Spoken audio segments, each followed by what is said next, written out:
Bom, nessa aula a gente vai falar sobre as disfunções de ombro, tá? A primeira delas é a instabilidade multidirecional, né? Mas o mais importante em relação à instabilidade multidirecional é saber definir o que é uma instabilidade e o que é uma frouxidão capsular, tá? Então, o primeiro conceito importante é a distinção entre a frouxidão e a instabilidade. Há uma grande variação na amplitude de translação da cabeça do úmero na cavidade glenoide e também em diferentes sentidos, né, que não provoca nenhuma sintomatologia ou apreensão, sendo então isso considerado uma frouxidão cápsulo-ligamentar. Tá? A instabilidade em si, ela é o aumento dessa translação que causa esses sintomas e esses sinais. Porém, o teu paciente ele vai apresentar dor, apreensão, subluxação e até mesmo uma luxação. Portanto, é importante enfatizar que o aumento dessa translação sem a sintomatologia, né, que eu acabei de mencionar, dor, apreensão, subluxação, ela não é considerada uma instabilidade multidirecional, tá? Ou uma instabilidade de ombro. Ela é considerada apenas uma frouxidão cápsulo-ligamentar da articulação glenomeral. Mas o que é importante para isso? A gente entender um pouco da anatomia e dos estabilizadores para saber ao certo como identificar isso. Nós temos o acrômio, o teto do acrômio, o úmero, a cavidade glenoide. Veja que cerca de apenas 30 a 40% da cabeça humeral ela está acoplada na cavidade glenoide, então a gente tem uma articulação que tem graus variados de movimento, bastante ADM, porém a estabilidade dela é pequena. Para entender um pouquinho ainda, né, é importante que a gente saiba quais são os estabilizadores, né, estáticos e os dinâmicos, tá? Entre os estabilizadores estáticos que nós temos, os mais importantes da articulação glenomeral é o complexo cápsulo-ligamentar, tá? Que inclui aí os ligamentos glenomerais superior, médio, inferior e o ligamento coracomeral. A localização e a orientação desses ligamentos fornecem a chave para esse entendimento dessa contribuição de entender o que é a estabilidade do ombro. Um exemplo, o ligamento glenomeral superior ele é mais presente nos movimentos de flexão, extensão, rotação lateral e na adução, tá? Então ele resiste à translação inferior e posterior. Então o afrouxamento dessas estruturas no intervalo do rotador aumenta essa translação inferior e posterior da cabeça humeral. Já o ligamento glenomeral médio, ele difere do superior, ele se tensiona quando o braço se encontra mais em rotação lateral e abdução por volta de 45 graus.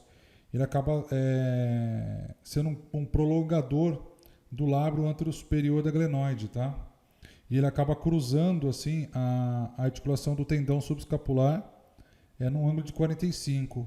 O ligamento glenomeral inferior ele é um estabilizador primário da translação anterior, posterior e inferior, quando o ombro está em abdução de 45 a 90 graus. Tá? Um autor chamado O'Brien e seus colaboradores, eles definem que o complexo do ligamento glenomeral inferior, ele é composto por 3 bandas, tá? É uma banda anterior, uma banda posterior e a bolsa axilar, interposta entre as duas, tá? E quando a gente faz a rotação lateral do ombro, essa banda anterior ela acaba se abrindo e sustenta a cabeça do úmero, tá? Inversamente a isso, a cabeça humeral roda internamente, né?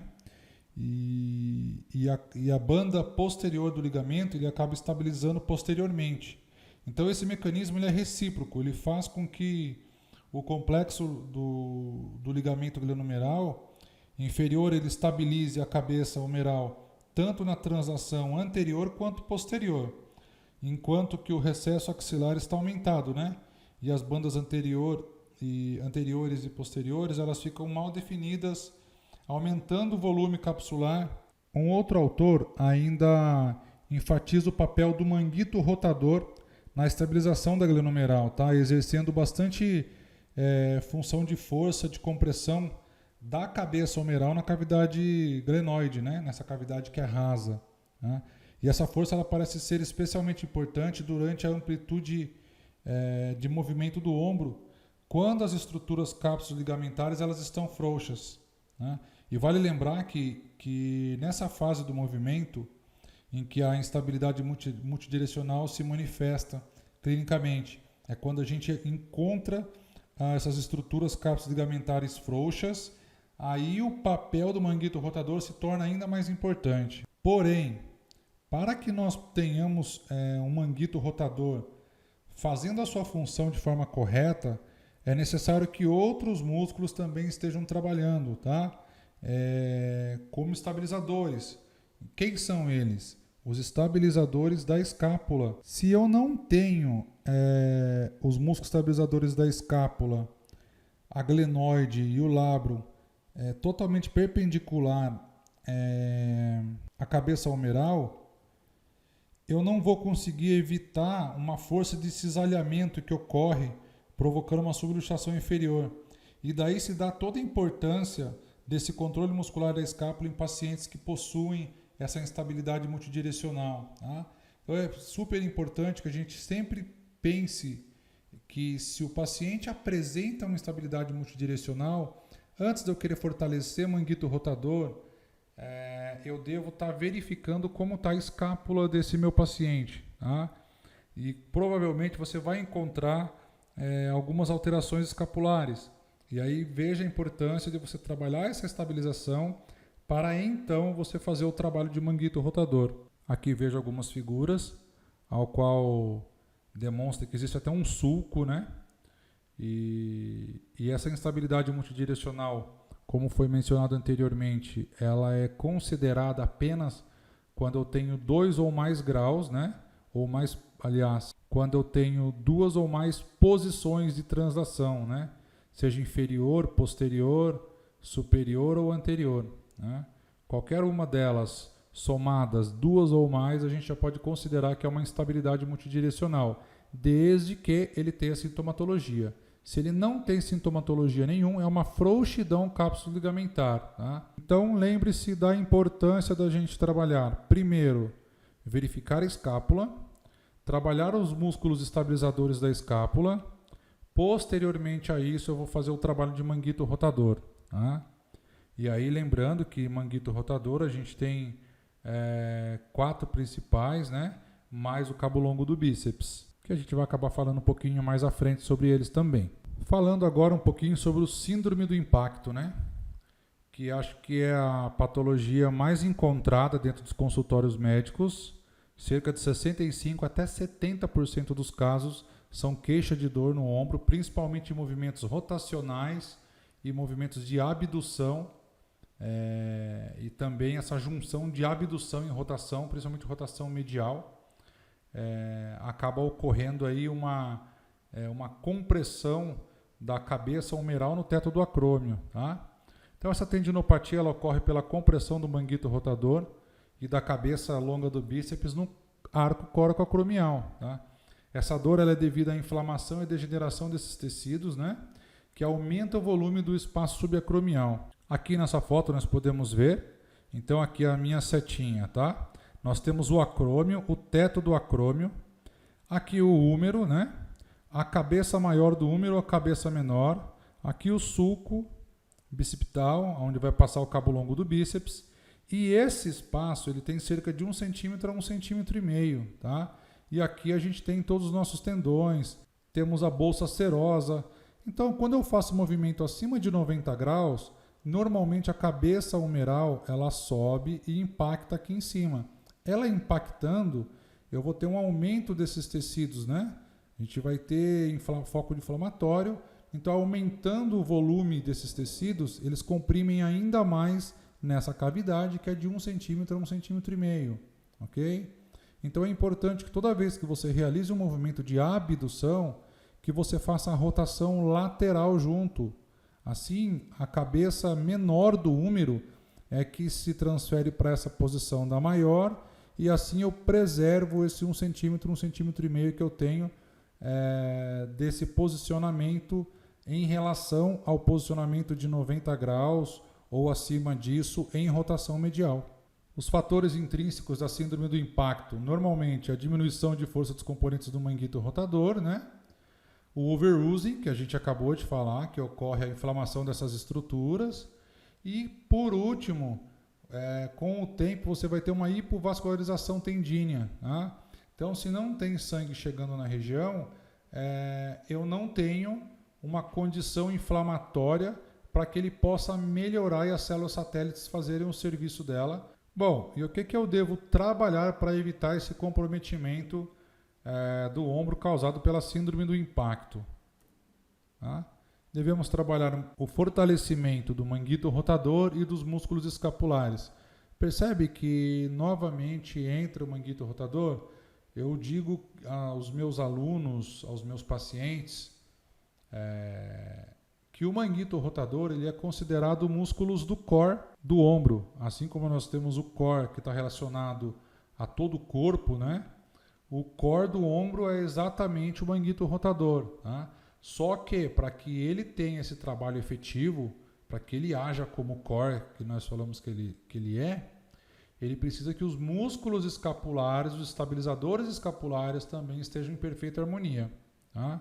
E aqui nós vemos, né, os músculos do manguito rotador e também aqui nós vemos na figura aqui o supraespinhal, infraespinhal, aqui nós vemos o redondo menor, aqui é onde eles se inserem, tá?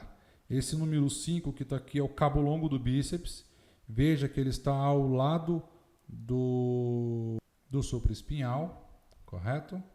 E ele também acaba sendo impactado junto com o supraespinhal na tendinite do supraespinhal, ok? Como vamos reabilitar então, né? Realizando exercícios gradativos para membros superiores, né? Realizando bastante trabalho de rotação medial, lateral, protração, retração de ombro, depressão, elevação de escápula. Porém, lembrando que os rotadores mediais eles são mais fortes que os rotadores laterais. Então a gente pode fazer uma proporção de 2:1, 3:1. Trabalha-se, como exemplo, 2 séries de 15 repetições para rotador medial e trabalha 4 séries, 5 séries de 10 a 15 repetições para rotadores laterais. Tá? E aí os outros você pode manter mais ou menos a mesma linha, de 3 séries de 10 repetições, 4 séries de 10, 15 repetições, ok? Conforme a evolução do teu aluno. E cuidado com exercícios avançados dentro do Pilates, para alunos que não tenham fortalecimento de ombro, que você pode piorar o quadro dele ou agravar uma instabilidade que ele possa vir a ter, e principalmente aqueles que não têm patologias nenhuma, ele pode adquirir. Tá? Então, independente do aluno ter ou não problemas no ombro, eu já faço um trabalho prévio com ele. Se eu desejo que daqui 2, 3 meses ele comece a executar exercícios de nível mais avançado, eu já começo a prevenir, a começar a trabalhar o manguito rotador, a trabalhar os músculos escapulares para fortalecer muito essa região e, enfim, colocá-lo nos equipamentos para fazer os exercícios mais avançados. E com isso eu protejo todo esse complexo cápsulo ligamentar, todo o complexo do ombro do meu aluno, do meu paciente, tá bom? E assim a gente evita aqueles outros profissionais que não trabalham com Pilates e que saem falando que eles encontram muitos alunos de Pilates indo para as clínicas de fisioterapia. Mas isso é porque quem está dando a aula de Pilates não tem essa noção, não entende que há necessidade de você fazer um trabalho prévio de core, que você tem que fazer um trabalho prévio para ombro, trabalhar bastante a flexibilidade de tronco.